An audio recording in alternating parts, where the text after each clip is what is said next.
Tracking, alerting, protecting. This is WKYT News at 6. We all have a soul. We all make mistakes. What family members are saying about a Laurel County woman charged with murder after a crash that killed her infant granddaughter.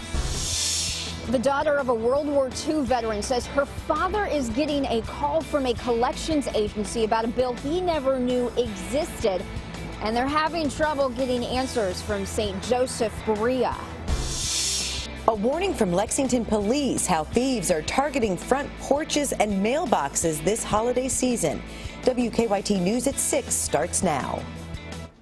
Good evening. They say people should not jump to conclusions. Today, family members of a woman accused of killing her infant granddaughter in a crash spoke publicly for the first time. Melissa Worstel was back in a Laurel County courtroom today. She is charged with murder. Police say that she was high on drugs at the time of the crash. Garrett Weimer talked to Worstel's family after the hearing. It's our top story at 6. Melissa Worstel's court appearance was brief. Yeah, we were going to waive this to the grand jury. But for the family members who came to support her, it was hard. We're all heartbroken to see her condition. She looked like she could just barely walk. Jones says it's been a hard time for this family. Worstel is charged with murder, DUI, and drug charges after a crash that killed her 6-month-old granddaughter, Ivy. Police say Worstel was intoxicated when she crashed and flipped her car. But family members say Worstel would not have put Ivy in danger like that. Jones says Worstel told her she was just reaching for Ivy's bottle when she ran off the road. She loved that baby with every ounce of life in her. But people are crucifying her out there. And, you know, she's guilty in everybody's mind, not knowing any of the facts. Now Jones is asking folks to wait for the evidence to come out, and she's asking for prayer for their family and for Melissa. You know, we all have a soul. We all make mistakes. There ain't one of us that hasn't made some sort of mistake in her life. Yes, that was a costly one. But I've dropped off the road before driving too and nearly didn't save it, and that can happen to anybody. In Laurel County, Garrett Weimer, WKYT. The Laurel County grand jury is expected to take up Worstel's case when it meets on December 19th. After a dreary day, you may see some snow flurries tonight. Chief Meteorologist Chris Bailey shows us what he's tracking on the First Alert Defender. Chris? Yeah, I know a lot of folks, Jennifer, are just sick of the cold and dreary weather, but here we go again. We've got it in the potential for some of those snowflakes to really kick into high gear later tonight, tomorrow morning. Kids, do the homework. Nothing that is going to stick around by any means. Temperatures, though, are above freezing. We've been above freezing all day into the mid to upper 30s. We're holding there. A little bit of a gusty wind will make it feel it's like it's in the upper 20s to the low 30s. Bundle up if you're going to be outdoors. Live First Alert Defender. Not a whole lot showing up, but we are seeing a lot of drizzle and some snowflake action. More coming in from north to south, courtesy of our flow that is around an area of low pressure to our east. A lot of clouds coming at us over the next few days with that low-level moisture that bumps up against the mountains. That may squeeze out a snow shower or two into southeastern Kentucky. You want to get some serious snows? Hey, you got to go into parts of New England. That storm, though, is not going to impact our weather. So what we see out there this evening is pretty much what we're going to get for the rest of the evening. A shower of snizzle. That could be a little snowflake or drizzle as we go toward the 9 and 11 o'clock hours. When I come back in a little bit, focus of the forecast is on what else but tracking some snizzle and some out-and-out snowflakes. That's in about 10 minutes. A warning tonight to people in Lexington who haven't cleaned up fallen leaves. Scammers may be targeting you. City leaders say someone has been going door to door in neighborhoods on the south end of town, offering to rake leaves to the curb for a fee. They say the person claims to be working with the city leaf collection crews, but it's a scam. Lexington leaf collection workers do not ask for money. You know, to emphasize, we would never go door to door or allow someone to go door to door and charge a fee. Folks that run into this or have a question about it can call the police non-emergency number if they think it's a scam. City leaders also say the scammer has been raking leaves along streets where leaf collectors have already been.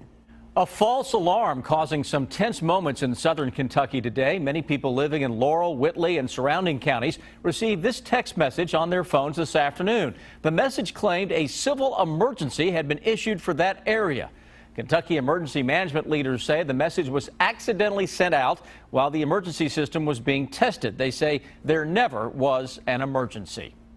Family members of a Central Kentucky World War II veteran say they're tired of a collection agency that they say is harassing him. They say a hospital in Madison County is trying to collect on a bill from a visit more than 6 years ago. But his family says he never received the bill. As Kristen Kennedy tells us, the family wants answers. These sisters say their father, a 90-year-old World War II veteran, has never missed paying a bill. Now, my dad, no, he gets tore up. So when Clarence Ramey got a notice from a collections agency about an outstanding amount due to St. Joseph Berea for a 2008 visit, he called his daughter, Pamela Rose, his power of attorney. And he said, Pam, I don't know this. He said, I paid all my bills. And he said, but I don't have records back that far. For a man as meticulous as Ramey, the call from collections was very upsetting. He still lives by himself, pays his bills, he cooks. I mean, there is no reason for him not to pay his bills. Administration here at St. Joseph Berea tell us they contract their billing services out to a company in Texas. And when we called them, they told us they do the same thing. They contract their billing services out to a collections agency. They did not give us the opportunity to discuss this on a local basis. Now I'm having to deal with someone that is rude, irrational, they're demanding, and it just makes me furious because my dad has me who can go to bat for him. What about the other people out there that don't? What's most upsetting to Rose is that hospital administration told her to figure it out with the collections agency, not them. In Berea, Kristen Kennedy, WKYT. Ramey's daughter also received a call from a collections agency claiming she too didn't pay a bill to the hospital years ago. But this agency was different than the one calling her father. The Kentucky Attorney General's Office of Consumer Protection says any hospital patient with billing concerns can file a complaint with their office. Kentucky statute of limitations on written contracts, such as some hospital bills, is 15 years. Kentucky lawmakers could consider a bill next year designed to help mothers who breastfeed their babies. Senator Reginald Thomas of Lexington is sponsoring the bill. He says it would set up workplace standards for women who want to breastfeed. Restaurants and businesses that do not make accommodations for breastfeeding mothers could face fines. Makes the health department, local health departments responsible for doing the investigations to see if, in fact, there was a violation. The fines could be between $500 and $1,000. The next legislative session begins next month. Investigators in Jessamine County are asking for the public's help tonight as they try to identify human remains found along the Kentucky River. They say a fisherman found a torso not far from Camp Daniel Boone Road Saturday. The coroner has ruled the case a homicide. He says it could take weeks to identify the remains. The Jessamine County Sheriff's Office asks anyone who may have information on missing persons cases in the area to contact them. The trial for a man charged in a murder outside a Lexington strip club is underway. Fayette County workers say a jury has been seated for the Joshua Tevis trial, and opening statements were held this afternoon. Police say that Tevis shot Jontel Crocker outside Divas Gentlemen's Club last year. Tevis has been charged with murder, being a persistent felony offender, and being a felon in possession of a handgun. The trial is expected to last 3 days. Tonight we have an update on a Knott County teenager badly injured in a crash last month. Family members say that Alex Went is in the process of being transferred to a rehabilitation center in Louisville. They say he's been showing some improvement in recent days.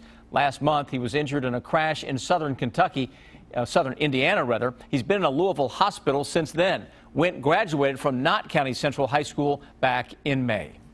All this week, we're alerting you to scams that could cost you this holiday season. Tonight, Lexington police have a warning about how you could be creating an easy opportunity for thieves and not even realize it. Police say when you order gifts online, be careful how you have them delivered. Investigative reporter Miranda Combs explains. It was around this time last year that police say the problem peaked. They would go into a certain neighborhood and look for packages on the porch and just take all of them. Arrests were made, but the gifts were most likely gone. It's just more work on the customer, it's more work on FedEx, and it's really a shame. Lexington police say to avoid being a victim, avoid having packages delivered to your home when you're not home. Police suggest having packages sent to your office or a neighbor that's available to be on the lookout. Also, police say in the holiday spirit of giving, many families send checks in the mail to loved ones. Police aren't the only ones that know that. Criminals do too. People will take checks out of the mail, and it provides them with your routing and account number and check number, and then all your personal information on the check. And they actually create their own checks from blank check stock using your account and routing number. And all a victim has to do to be a target is leave the flag up.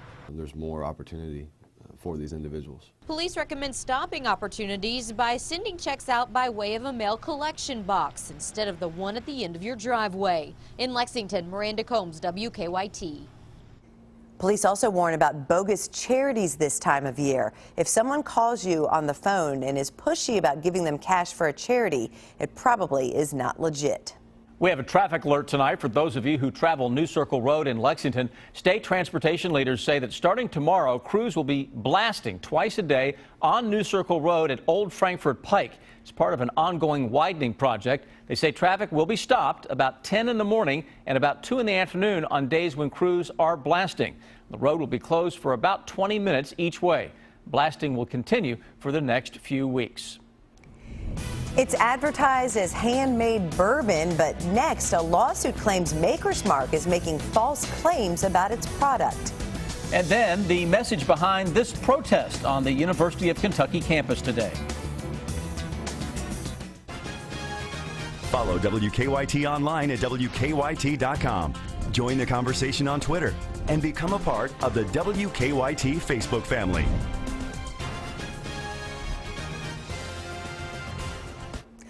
Tonight, Kentucky-based Maker's Mark faces a lawsuit accusing it of false advertising. The lawsuit filed in California claims that Maker's Mark's Kentucky bourbon is not handmade as the company advertises. The suit claims Maker's Mark uses mechanical or automated steps that require little or no human involvement. The lawsuit claims damages exceed $5 million. Maker's Mark leaders say the lawsuit does not have merit and the company will prevail in court. Today, some University of Kentucky students protested recent grand jury decisions not to indict police officers for the deaths of 2 men in Missouri and New York. A group of students held what they called a die-in inside the lobby of the Patterson office tower. The students are upset no one was indicted for the deaths of Michael Brown in Missouri and Eric Garner in New York City. We are at an age, college students, where things like this matter to us. And people that are older generations, they see that we care about things more than just Twitter and Facebook and what's going on with today's pop culture. UK students have another protest planned for tomorrow night at 9 at the William T. Young Library on campus. Tonight, a Central Kentucky organization needs your help bringing Christmas cheer to some less fortunate families. The Catholic Action Center's annual Faith and Community Christmas store is next week, but now the organization needs donations of toys, board games, sporting goods, and clothes. When the store is open, families are allowed to choose free gifts for their children. There's a wonderful feeling from dropping off some things that you don't need anymore and realizing that on Christmas morning that there will be children happy to receive those items.